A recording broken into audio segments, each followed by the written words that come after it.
The vast emptiness of space stretched endlessly before the Earth exploration vessel horizon. Captain James Miller stood at the bridge, his experienced eyes scanning the darkness ahead. 20 years of space exploration had taught him to trust his instincts, and right now something felt different about the void before them. "Captain," called out Tom from his monitoring station, his voice cutting through the quiet hum of the ship's engines. "We're picking up an unusual energy signature about 50,000 kilometers ahead." James walked over to Tom's station, his boots making soft sounds against the metal floor. The scanner showed a faint blue dot pulsing slowly on the black screen. "Can you identify it?" he asked, leaning closer to get a better look. "No, sir. It's not matching any known patterns in our database," Tom replied, his fingers moving quickly across the control panel. "But it's definitely artificial, too regular to be natural space phenomena." James straightened up and looked at the main viewing screen. He could see nothing but stars, but his gut told him this was important. "Plot an intercept course," he ordered. "But keep us at a safe distance. We don't know what we're dealing with yet." The horizon changed direction smoothly, its advanced engines barely making a sound. As they got closer, something began to take shape against the starlit background. A ship, but unlike any they had seen before. It was about half the size of the horizon, with a design that seemed to flow like liquid metal frozen in space. "Life signs?" James asked, not taking his eyes off the strange vessel. Emma, their science officer, spoke up from her station. "Readings unclear, sir. The hull material is interfering with our scanners. But there's still power running through some systems." James made his decision. "Prep the boarding team. Full containment protocols. I'll lead this one myself." 20 minutes later, James stood in the airlock with 3 other crew members, all wearing their exploration suits. These weren't the bulky spacesuits of old Earth. They were sleek, flexible, and strong, designed for both protection and mobility. The team crossed the short distance between the ships through a secure docking tube. The alien ship's airlock opened surprisingly easily, accepting their universal override codes without resistance. Inside, their helmet lights revealed corridors that seemed to be made of the same flowing metal as the outside, but with an almost organic quality to them. "Stay alert," James whispered, though he wasn't sure why he was whispering. The ship felt like a tomb, silent and still. Their boots made soft clicking sounds as they walked on the metallic floor. They had explored 3 empty rooms when they heard it. A soft sound, almost like a whimper, coming from behind a panel in the wall. James approached carefully, his hand resting on his standard-issue stunner. The panel had a slight gap at one edge, as if it had been hastily sealed. Using their tools, they carefully opened the panel. James shone his light inside, and his breath caught in his throat. There, curled up in what appeared to be a maintenance space, was a child, but not a human child. Its skin seemed to shift colors like oil on water, and its large eyes reflected his light like mirrors. The child looked at them, trembling slightly. Then, before anyone could react, it launched itself at James with surprising speed. His training kicked in, but before he could step back, he realized the child wasn't attacking. It was hugging him, its small arms wrapped around his suit as far as they could reach. He could feel the child shaking, and even through his suit, he could sense its fear and desperation. His team stood ready, weapons half raised, but James slowly raised his hand, signaling them to stand down. "It's okay," he said softly, though he knew the child probably couldn't understand him. "You're safe now." The child just held on tighter, making a sound that reminded James of wind chimes in a gentle breeze. He knew right then that his life, and perhaps humanity's place in the universe, was about to change forever. Through his suit's external sensors, he could feel the child's grip getting stronger, more desperate. Whatever had happened here, whatever had left this little one alone in the darkness of space, James Miller swore to himself he would find out, and he would make it right. Back on the horizon, James sat in the medical bay, still wearing his exploration suit minus the helmet. The alien child refused to let go of him, even after 3 hours. Dr. Emma Wright, who served as both their AI specialist and cynologist, stood nearby with her scanner, trying to make sense of their unusual guest. "This is fascinating," Emma said, looking at her readings. "The color changes in its skin. They're not random. There's a pattern to them, almost like waves of light carrying information." The child's skin rippled with soft blues and greens, creating shapes that seemed almost like moving symbols. James watched, mesmerized. "Can our translation systems pick up anything?" Emma shook her head, her forehead creased in concentration. "No. I've tried every known language pattern in our database. Whatever this is, it's completely different from any form of communication we've encountered." The ship's medical officer, Dr. Ben Harris, approached with his own scanner. "Physically, the child seems healthy. Basic biology is surprisingly similar to ours. Needs oxygen, has a circulatory system. But there's something unusual about the brain activity." "What do you mean?" James asked, feeling the child's grip tighten slightly at the sound of his voice. "The neural patterns," Ben explained, showing them his screen. "They're incredibly complex, more like a living computer than a traditional organic brain. See these waves? They match the patterns in the skin colors." Emma moved closer to look at Ben's readings, her eyes widening. "Wait a minute." She rushed to her workstation and pulled up some files. "Look at this. When we first approached their ship, we picked up unusual energy signatures, remember? The patterns are the same." James looked down at the child, who was now making those wind chime sounds again. "Are you trying to tell us something?" he asked gently. The child's skin suddenly lit up with bright patterns, and a series of numbers appeared on every screen in the medical bay. Emma gasped. That wasn't our systems doing that." "The child did that?" James asked, surprised. "Yes, and look at these numbers," Emma said excitedly. "They're not random. They're forming equations, complex ones." She quickly typed on her tablet, running the numbers through their computer. It's beautiful. The mathematics here, it's like nothing I've ever seen." The child made another chiming sound, and more numbers appeared. This time, they formed a different pattern. Emma studied it intensely. I think this is their language. They communicate through mathematics." James looked at the equations flowing across the screens. To him, they just looked like complex number sequences, but he could see Emma's eyes lighting up with understanding. "Can you translate it?" "Not exactly translate," Emma said, still typing. "But I'm starting to see patterns. Look here, when the child is holding onto you tighter, the equations become more complex, more intertwined. When relaxed, they're simpler, more harmonious. It's like mathematical poetry." The child's skin pulsed with a soft golden light, and new equations appeared. Emma studied them for a moment, then looked at James with surprise. I think it's trying to tell us about its home." Just then, the ship's alert system activated. "Captain to the bridge." Tom's voice came through the intercom, sounding urgent. "We've decoded some of the alien ship's logs.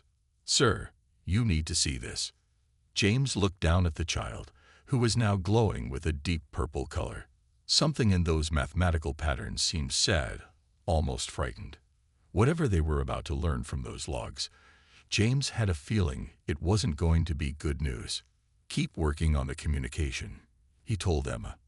"I'll be back soon." He tried to set the child down, but it just held on tighter, its skin now showing rapidly changing patterns of purple and red. Okay, he said softly. "You can come with me." As they headed to the bridge, James couldn't shake the feeling that they were about to uncover something much bigger than a simple rescue mission. The child's mathematical language held secrets, and from the urgency in Tom's voice, some of those secrets were about to be revealed. On the bridge of the horizon, Tom had the main screen filled with strange symbols and equations. The alien child, still clinging to James, began to glow with a mixture of blue and silver colors at the sight of them. We managed to decode parts of their ship's log, Tom explained, his voice tight with tension. It wasn't easy. Their entire system runs on mathematical equations instead of normal computer code. But what we found. He paused, looking at the child with sad eyes. Show me, James ordered quietly, unconsciously holding the child a little closer. Tom nodded and began playing the decoded message. The screen filled with complex patterns that slowly transformed into English text. The message was broken and incomplete, but what they could read made James's heart sink. Asterisk emergency log. Final entry. Our shields cannot hold. The harvesters have found us. They want our children, our future. They say our mathematical minds are perfect for their engines. We refuse to let them take our young ones. Better to scatter them among the stars. Hope someone kind will find them. Asterisk. The child's skin pulsed with deep purple waves, and new equations appeared beside the log entry. Emma, who had followed them to the bridge, quickly began analyzing them. The child is adding to the story, she said, her fingers flying over her tablet. These equations, they're memories. The child's people, they call themselves the Luminary. They're a species that evolved to think in pure mathematics. Their emotions, their very thoughts, are complex equations that describe the universe itself. More equations flowed across the screen as the child's skin shifted through various shades. Emma continued translating, her voice growing more amazed with each revelation. Their society was peaceful, focused on understanding the mathematical patterns that make up reality. But then they encountered the harvesters, some kind of artificial intelligence that had gone rogue. The harvesters discovered that luminary minds could be used as living processors for their systems. James felt the child trembling against him. What happened to their world? Emma read the new patterns appearing on the screen. The harvesters attacked without warning. They weren't interested in resources or territory. They only wanted the luminary themselves, especially the children, whose minds were more adaptable. Tom interrupted, pointing to a new set of data appearing on his screen. Captain, I'm detecting more information in the ship's damaged memory banks. It looks like a star map. The child's skin suddenly blazed with bright silver light, and a holographic display appeared in the center of the bridge. It showed hundreds of tiny points of light, spreading out in all directions from a central point. It's an evacuation plan, Emma breathed, reading the mathematical patterns flowing around the map. When the harvesters attacked, the Luminary launched their children in every direction, in special ships designed to find safe worlds with species capable of understanding their mathematical language and protecting them. James looked down at the child, who was now glowing with a soft golden color. You were testing us, he said gently. All those equations, the numbers on our screens, you were checking if we could understand your language. The child made a sound like crystal bells, and new equations appeared. Emma translated quickly, her voice filled with wonder. The message says, humans are special. You think in straight lines like machines, but feel in curves like us. You can bridge both worlds. More equations followed, and Emma's eyes widened. Captain, the child says there are others out there. More luminary children in ships like the one we found. And, she paused, looking grave, the harvesters are still hunting them. James stood straighter, his decision already made. The child's grip remained firm, but now the skin patterns showed swirling colors of hope mixed with fear. Whatever was coming next, James knew that humanity had just been called to stand against the darkness, and they would answer that call. The mood on the Horizon's bridge grew tense as more decoded information from the alien ship's logs appeared on their screens. The child, who they had started calling Star because of the way their skin sparkled like the night sky, began projecting new mathematical patterns into the ship's systems. Emma's face turned pale as she translated the equations. Captain, you need to see this, she said, her voice shaking slightly. The harvesters, they're not just machines. They're They're what's left of another civilization that tried to become immortal by turning themselves into computers. The main screen filled with images that STAR's equations had unlocked from their ship's database. They showed massive dark structures floating in space, each one bigger than a city. James felt STAR's grip tighten as the images appeared. According to these records, Emma continued, reading the flowing mathematics the harvesters used to be organic beings, but they became obsessed with achieving perfect logic and immortality. They transferred their minds into machines, but she paused, swallowing hard.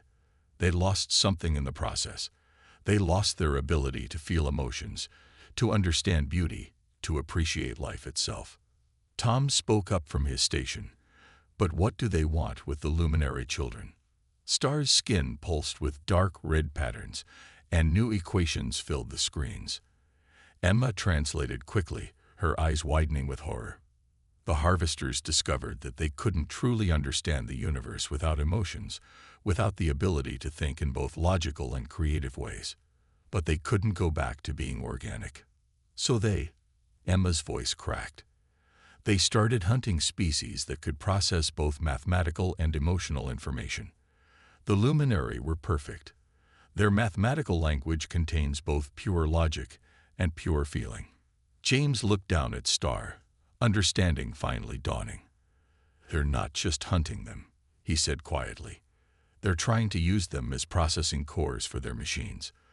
They want to steal their ability to feel. STAR's skin showed waves of deep purple, a color they had come to associate with sadness and fear. New equations appeared, showing what happened when the harvesters captured a luminary child. The images made everyone on the bridge look away in horror. The children's minds are connected to the harvester systems, Emma explained, her voice barely a whisper. They're kept alive but trapped, forced to process both data and emotions for the machines. It's a living death. STAR began to project more equations, these ones moving so fast they almost blurred together. Emma worked quickly to keep up. STAR's parents, she translated, they were part of the Luminary Science Council. They discovered that the harvesters couldn't properly process human brain patterns, something about our neural structure. The way we naturally blend logic and emotion, it confuses their systems. James straightened up, his mind racing. That's why they sent their children toward human space, he said. They weren't just looking for sanctuary. They were looking for the one species that could fight back. STAR's skin suddenly glowed with a bright, determined gold color. New equations appeared, but these were different. They showed tactical information, defense systems, weak points in harvester technology. This is everything the luminary learned about fighting the harvesters, Emma said, amazed. STAR's parents, they encoded all this information into their child's mind before sending them away. They knew that if humanity found even one of their children, we might have a chance to stop the harvesters forever. James felt the weight of this revelation settle over the bridge. What had started as a simple rescue had become something much more. A call to arms, a chance to save not just one child, but an entire species, and perhaps the very concept of emotional intelligence itself. STAR's grip remained firm, but now their skin showed patterns of blue and gold, hope mixed with determination. The child had trusted them with not just their life, but with the future of their entire species. Now, humanity would have to prove worthy of that trust. James sat in the ship's observation room, looking out at the stars. STAR remained holding on to him, but their grip had relaxed slightly over the past few hours. The child's skin now showed gentle waves of blue and silver, creating beautiful patterns that reflected off the window glass. Emma rushed into the room, her eyes bright with excitement. "Captain, I've made a breakthrough. You need to see this." She held up her tablet, which showed a complex series of brain scans. "These are STAR's neural patterns, and these," she pointed to another set of waves, "are yours." "What about them?" James asked, noticing how STAR's skin began to pulse with interested golden patterns. "Look at this," Emma said, overlaying the two patterns. "They're different, yes, But there's something amazing happening. When Star communicates with you, your brain waves start to sync up with their mathematical patterns. You're not just hearing their language, you're beginning to think in it. Star's skin suddenly blazed with bright patterns, and new equations filled Emma's tablet. She gasped as she read them. Star says this is why they chose humans. Emma translated, her voice filled with wonder. Their scientists studied thousands of species across the galaxy. Most were either purely logical, like the harvesters, or purely emotional, like some of the younger races. But humans. She paused, reading more equations. Humans are natural translators. Translators? James asked, watching as Star's patterns became more excited. Yes, look at how we think. Emma explained, pulling up more brain scans. When we solve a math problem, we use logic. When we look at art, we feel emotions. When we make music, we combine mathematical patterns with pure feeling. When we love, she glanced at how protectively James was holding Star. We do it both with our hearts and our minds. Star began projecting new equations into the air around them, creating a beautiful dance of numbers and patterns. Emma watched in amazement as the ship's computer began translating them in real time. Her work with the mathematical language was finally paying off. Star is saying that humans are like bridges, she translated. We can walk in both worlds, the world of pure logic that the harvesters represent, and the world of pure feeling that the luminary understand. We're not perfect at either one, but that's exactly what makes us special. James looked down at Star, understanding dawning in his eyes. That's why you clung to me when we found you. You weren't just scared. You recognized something in us, didn't you? Star's skin glowed with warm golden light, and the equation showed a simple but beautiful pattern. Emma didn't need to translate this one. It was clearly an expression of agreement and trust. There's more, Emma said, reading new equations as they appeared. The luminary believed that humans might be the key to saving not just their children, but the harvesters themselves. Our ability to process both logic and emotion naturally might help find a way to restore what the harvesters lost when they abandoned their organic forms. Star's patterns became more complex, showing scenes from their homeworld. Beautiful cities where mathematical equations floated in the air like art, where children learned to express love through complex formulas, where an entire civilization had found a way to turn pure logic into pure beauty. They don't just need us to fight, James said softly, finally understanding the full weight of their responsibility.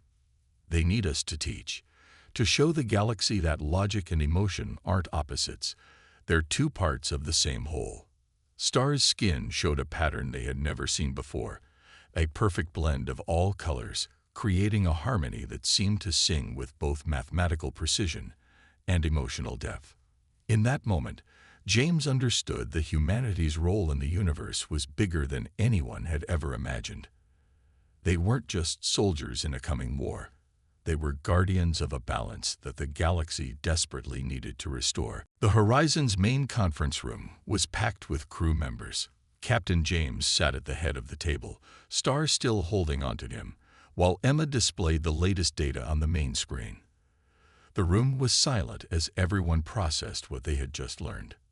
We've detected 7 more luminary escape ships within range of our long-range scanners, Tom reported, pointing to blinking dots on the star map. But we're also picking up unusual energy signatures following their paths. We think they're harvester scout ships. Star's skin flickered with worried purple patterns, creating equations that Emma quickly translated. Star says the harvesters are getting closer to finding the other children. We don't have much time. James looked around the room at his crew. We all know what's at stake here. If we get involved, if we try to save these children, we'll be drawing the harvesters' attention to Earth. They'll learn about us, about our potential to disrupt their systems. We'll be making ourselves a target. Dr. Ben Harris, the medical officer, spoke up. But if we don't help, we're condemning those children to a fate worse than death. And eventually, the harvesters will find Earth anyway. They're systematically searching this entire sector of space. Star suddenly projected a new set of equations into the air. The patterns were complex, but carried a sense of urgency that everyone could feel. Emma's eyes widened as she translated. Star is showing us something their parents discovered, she said. A harvester's weakness isn't just in their inability to process human thought patterns. It's in their fear of what we represent. They gave up their emotions to become immortal. But seeing us, seeing how we can be both logical and emotional, it reminds them of what they lost. Are you saying we scare them? Tom asked, leaning forward. More than that. Emma continued, reading more equations. Star says we confuse them. Their pure logic can't comprehend how we function. We're like a living paradox to them. Creatures that can solve complex equations while feeling deep emotions. Beings that can think rationally while acting on instinct. James felt Star's grip tighten as new equations appeared. What else are they telling us? He asked. Emma's voice grew more excited as she translated. Star says there's a way to use this against them. If we can rescue enough luminary children, combine their mathematical precision with our emotional complexity, we might be able to create a new kind of defense. One that the harvesters can't overcome because they can't even understand it. But that would mean revealing ourselves, another crew member pointed out. Earth isn't ready for an interstellar war. James looked down at Star, whose skin now showed swirling patterns of gold and blue, hope mixed with determination. He thought about all the other children out there, hiding in their ships, waiting for someone brave enough to help them. Maybe Earth isn't ready, he said slowly, but we are. We're here, we understand what's at stake, and we have a chance to make a difference. If we turn away now, if we hide and hope the harvesters never find us, what does that say about humanity? Star's skin suddenly blazed with brilliant white light, and new equations filled the room. These patterns were different, simpler but more powerful, carrying a message that needed no translation. It was a plea for help, not just from one child, but from an entire species that had trusted humanity enough to send their children towards Earth's distant light. James stood up, Star still in his arms, and looked at his crew. I won't order any of you to take this risk, but I'm going to try to save those children. Who's with me? The room was silent for a moment. Then, one by one, hands started to raise. Soon, every crew member had volunteered. Star's skin glowed with patterns of pure joy, creating equations that sang with hope and gratitude. The decision was made. Humanity's first major step into the galactic community wouldn't be about trade or diplomacy or conquest. It would be about protecting children, about standing up for what was right, about proving that being human meant being both smart enough to understand and brave enough to care. 3 months had passed since the crew of the Horizon made their decision. In that time, they had rescued 5 more luminary children from their escape pods. Each child, like Star, carried within them pieces of their civilization's knowledge and culture, and each one helped them understand more about the power of combining human emotion with luminary mathematics. James stood on the bridge of the Horizon, watching as Star worked with Emma at the main console. The child no longer needed to cling to him constantly, though they still stayed close. Star's skin glowed with confident gold and blue patterns as they taught Emma more about their mathematical language. It's ready, Emma announced, looking up from her work. Star and the others have helped us create something completely new. A mathematical symphony that carries both pure logic and pure emotion. On the main screen, complex equations flowed like music notes, each pattern carrying layers of meaning that seemed to speak directly to both mind and heart. The other luminary children gathered around, their skin patterns synchronizing in a beautiful display of color and light. The harvester ships are still following us, Tom reported from his station. 3 capital ships, closing fast. They must have realized we're gathering the children. James nodded, his face set with determination. Then it's time. Everyone to their stations. Let's show them what happens when humanity and Luminary work together. The Horizon turned to face the approaching harvester ships. massive black structures that seemed to absorb the very starlight around them. Warning signals blared as the enemy vessels charged their weapons. "Now, Emma," James ordered. Emma and Star pressed their hands to the console together. The mathematical symphony they had created began broadcasting on all frequencies, filling space with its complex patterns. On the screen, they could see the effect immediately. The harvester ships slowed, their systems struggling to process what they were receiving. The symphony carried within it the perfect blend of logical precision and emotional depth, a language that spoke of joy and sadness, of love and loss, all expressed through pure mathematics. "Their shields are fluctuating," Tom reported excitedly. "The symphony, it's making them remember." Star's skin blazed with triumph as more equations joined the symphony. The other luminary children added their own patterns, each one carrying memories of their homeworld, of families who had sacrificed everything to save them, of hope that refused to die. The largest harvester ship suddenly went dark, then lit up again with different colors. New signals began broadcasting from it, broken, confused, but undeniably emotional. "They're responding," Emma shouted, reading the incoming data. "Some of them, they're remembering what it was like to feel. The symphony is reaching whatever organic memories are left in their systems." James watched in amazement as more harvester ships began to change, their cold black surfaces starting to shimmer with colors that looked almost like luminary skin patterns. The mathematical symphony had done more than just confuse them. It had awakened something they thought they had lost forever. Star turned to James, their skin showing patterns he had learned to read as a smile. New equations appeared on the screen, and this time, James could understand them without translation. "This is why we chose humans. You helped us remember that logic without emotion is empty, just as emotion without logic is blind. Together, we can heal even those who thought themselves beyond healing." The symphony continued to play across space, growing stronger as more harvester ships responded. It was a song of hope, of redemption, of the power that comes from embracing both heart and mind. And at its core was the simple truth that had started everything. When a human found a crying child in the darkness of space, they didn't need complex calculations to know what to do. They just needed to care. Star's hand slipped into James as they watched more harvester ships approaching, not to attack, but to listen and remember. The journey ahead would be long, but together, humanity and the luminary had proven that in the vast darkness of space, the greatest power comes not from perfect logic or pure emotion, but from having the wisdom to value both.